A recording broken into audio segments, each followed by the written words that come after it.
and thank you to Kevin Cawley for that introduction. My name is Kevin Mullan, and I'm going to begin by giving a short presentation on how advocacy and human rights became part of the mission of the Edmond Rice Christian Brothers. And to do that, then I'm going to share my screen, so bear with me for a moment.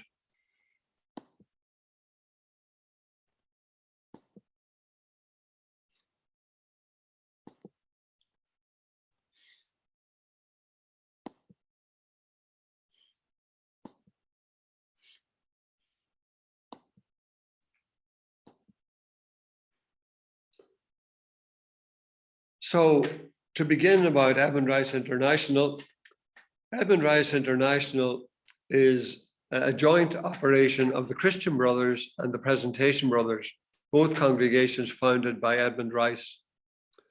And we have the logos of the two congregations there. But Edmond Rice also works with many other organizations. And among our partners here in Geneva, we have Franciscans International, Vivat International, which is a group of congregations who've come together for human rights and advocacy purposes. And also we have connections with the Marlis Brothers. So these are the partners that we work with in human rights and advocacy in Geneva. And I want to give a brief history of how Edmond Rice International came about. And it really began 20 years ago at a congregation chapter, where the chapter said it wanted the brothers to move to prophetic action through advocacy and works for justice. So this was the beginning in 2002. And moving on to 2006 then, the ERI board was appointed and ERI became registered as a public body in Ireland. In 2007, the Edmond Rice International team was appointed and came to be based in the Franciscan International Office in Geneva. So these were the first steps in the setting up of Edmond Rice International, beginning with the chapter and moving on to the appointment of a board and the appointment of a team. And then in 2011, Edmond Rice International became an NGO with consultative status at the United Nations. What that means is that consultative status gave Edmond Rice International access to the mechanisms of the UN. It could make submissions to the UN. It could engage with UN bodies. That's what consultative status meant, and that was granted in 2011. In 2013, Edmond Rice International gained public charity status in Ireland. In other words, it was recognized as a charity. And in 2014, at another congregation chapter, the chapter said, we want the congregation and the network to engage in advocacy with the voiceless, the marginalized, and all who are oppressed. So you can see that over the years, at chapters of the congregation, human rights advocacy, concern for the marginalized, those who had no voice, that was all the time coming through stronger and stronger each time. I want to focus on 2015 in a special way because a number of significant events took place in 2015. Firstly, there was the setting up of Edmond Rice Education Beyond Borders. And as the name suggests, this was a coming together of the schools of the Christian Brothers across the world in over 20 countries, with over 280 schools and 200,000 students. And this was bringing the schools together. And in 2015, a meeting took place in Nairobi, Kenya, where representatives of the schools from all parts of the world came together really for the first time. And that movement, Edmond Rice Education Beyond Borders, continues right up until today. And interestingly, next week, Education Beyond Borders will be holding a global congress on the 9th to the 11th of May. And the title of the congress is Educating with Hope in Our Hearts and Hands. So that event takes place next week. So that was the first significant event in 2015. A second significant event in 2015, of course, was the publication of Laudato Si by Pope Francis. And we know the influence that has had over succeeding years. It's a very kind of significant document, and it has led to many kind of developments and initiatives. Another important event in 2015 was the Sustainable Development Goals. They came along to replace the Millennium Goals, and they run from 2015 until 2030. So we're more than halfway through that 15-year period now of the Sustainable Development Goals. And then the last event was in December of 2015 at COP21 in Paris. We had the Paris Agreement on Climate Change. So I think 2015 had these four significant events from the point of view of human rights, Laudato Si, SDGs, and the Agreement on Climate Change. Edmond Rice Mission. This was looked at in 2016 when the capacity support team was set up. And you see the three circles there, which define the three elements of Edmond Rice Mission. So involvement in advocacy, in formal education, and in development projects. Now, Edmond Rice International obviously is very much in the red circle, but the circles do overlap. So advocacy has connections and links with formal education, and also it has influence and connections with development projects. So these are the three circles of Edmond Rice Mission: advocacy, formal education, and development projects. Now, I want to mention briefly the things that underpin the work of Edmond Rice International. And the first thing is, we look very much to Catholic social teaching. And this goes back a long time to, you could begin in 1891 with Rerum Novarum. And in succeeding years, you had Quadragesimo Anno, Pacem in Terris with 1963, Gaudium in Spes in 1965, Populorum Progressio 67, Deus Caritas Est from Pope Benedict in 2005, and of course then Laudato Si in 2015. I have highlighted Gaudium et Spes and Laudato Si because those two encyclicals really highlighted questions of social justice, questions about poverty and people who were living on the margins. They were both highlighting those issues. So we in our work would constantly refer to these two documents as part of the Catholic social teaching that we have as part of our tradition. So that's one thing that underpins our work. A second thing, of course, then is the Sustainable Development Goals. As I mentioned before, these came about in 2015, and we've become very familiar with the 17 goals. And we would be particularly interested in certain goals there, like quality education. We'd also be interested in climate action, life below water, life on land. And we now see too that year by year, these goals are being reviewed. And for example, this year, underneath these slides there are the goals that are going to be reviewed at the UN in New York in July. Quality education, gender equality, life below water, life on land, partnerships for the goals. So quite a number of countries will be coming to New York in July to report on how they're getting on in relation to delivering on those 5 goals underneath the 17 Sustainable Development Goals.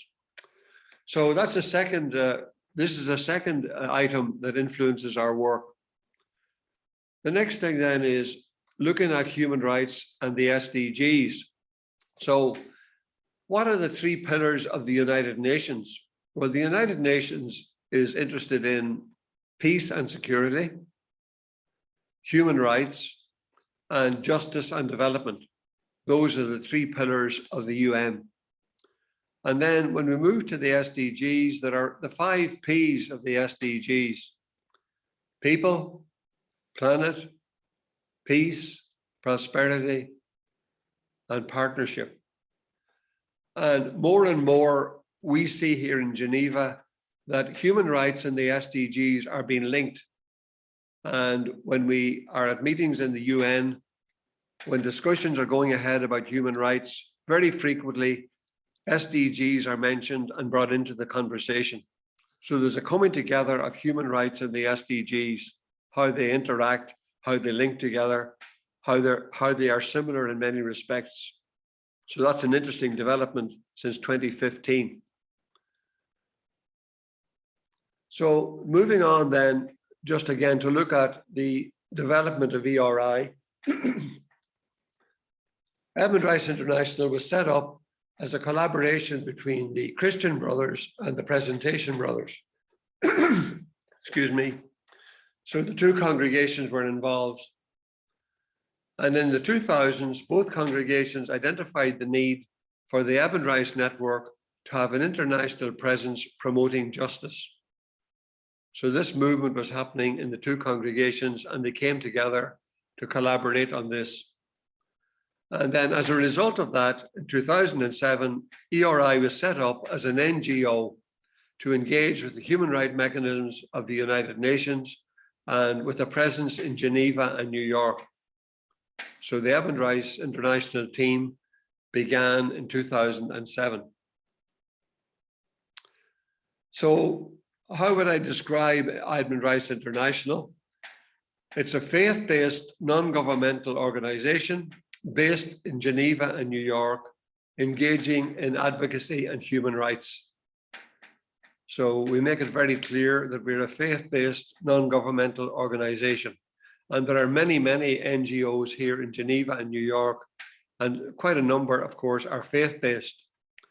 And then our focus is on young people marginalized as a result of a number of situations: poverty, lack of access to education, lack of legal status, environmental degradation, human trafficking, early childhood marriage, and disabilities.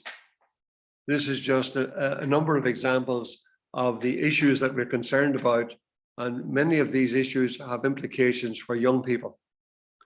So that's a very brief description of what Edmond Rice International actually is and what it's focused upon. And the work of the ERI in advocacy and human rights reaches across the world. We're raising awareness in local communities of their human rights and enabling them to advocate on these at local, national, and international levels. We're making the link between the local and the international right across the world and giving people a voice. We work collaboratively with many other organizations, and this creates a powerful platform for promoting and protecting human rights. We have many partners, many people that we work with, from the local to the national, right through to the international level. We have a particular focus on the promotion of the right to education, the rights of the child, and of care of the earth. And we work within and beyond the Edmond Rice Network to enable and inspire a generation of young people to actively engage with and promote human rights. And we know here tonight or today in this particular webinar, there are not just people participating from the Edmond Rice Network, but there are people participating from many other congregations and organizations who are involved in advocacy and human rights. We're always open to engaging and building up networks and working together collaboratively with other people and other organizations. And we make submissions to the UN, and we've done submissions that have been written by children, and children have come to Geneva and New York to lobby at the United Nations. So it's not, there aren't too many organizations that actually have ever done that. So we're quite pleased that we've been able to say, yes, children from our network, young people have come to Geneva, and they've actually lobbied at delegations here in Geneva. So that's the map of the world showing the countries that we're involved in. And we have people in those countries who've come to Geneva and done training and gone back then to work at the local level back in their home country. Our theory of change, I've just put it up on the screen to give you a quick look at it. You see the 4 items in our theory of change: presence, engagement, empowerment, transformation. And there at the top, you see that we're amplifying the voice of marginalized people locally, nationally, and internationally.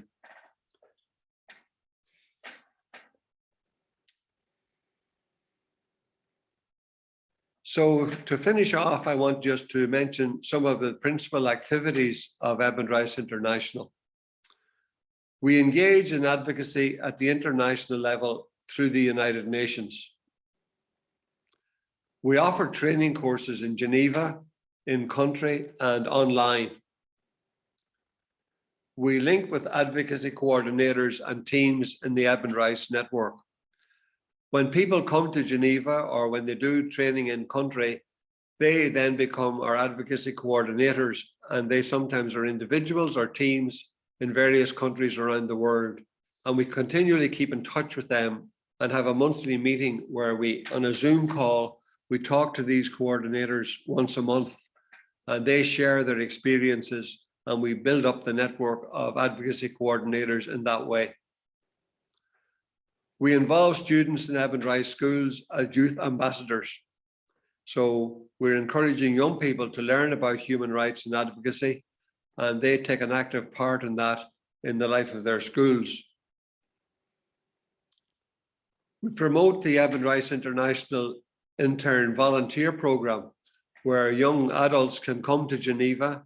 They can come from any country, spend a number of months here working with the Edmond Rice International team and gaining experience firsthand of the United Nations system. We seek external funding for the work of ERI, and then, as is the case today, we have to report to various people. We have to report to the UN, to the ERI Board of Directors, and to donor agencies.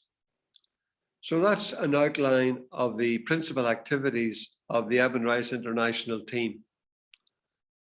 Finally, let's look just at what has happened over the period 2007 to 2022.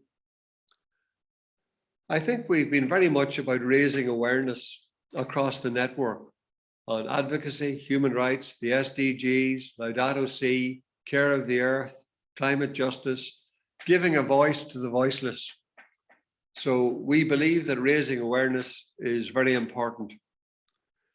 We offer advocacy training courses in Geneva and in country, and during the pandemic, we did the training online with Zoom webinars like the webinar we're having here tonight. We connect human rights issues at the local level to the national and international levels. And communication is very important, and we communicate not only through training courses, but also we have a website, and we have two monthly newsletters, one from ERI and one Carbon Rangers, which is produced by Brother Kevin Cawley, who introduced this webinar this evening. So these are important parts of our communication. And if I was to kind of sum up in a way, what are we trying to do? We're trying to change the culture of our congregation and our network from a needs-based model to a rights-based model. We often have this debate about charity and advocacy, or charity and justice. We don't see one as competing with the other. There's a need for both, but we're about, asking the deeper question, not just that people have needs. What's behind the need? What's the deeper question? Why are they in need? And that leads us from a needs-based model to a rights-based model. So that's the end of my presentation, and I'll just finish by sharing this icon. This icon was written very recently by Brother Dennis Gleeson, a Christian brother of the European province, and it's a beautiful icon depicting Edmond Rice and his daughter Mary. So we just pause for a moment as we observe and regard the icon.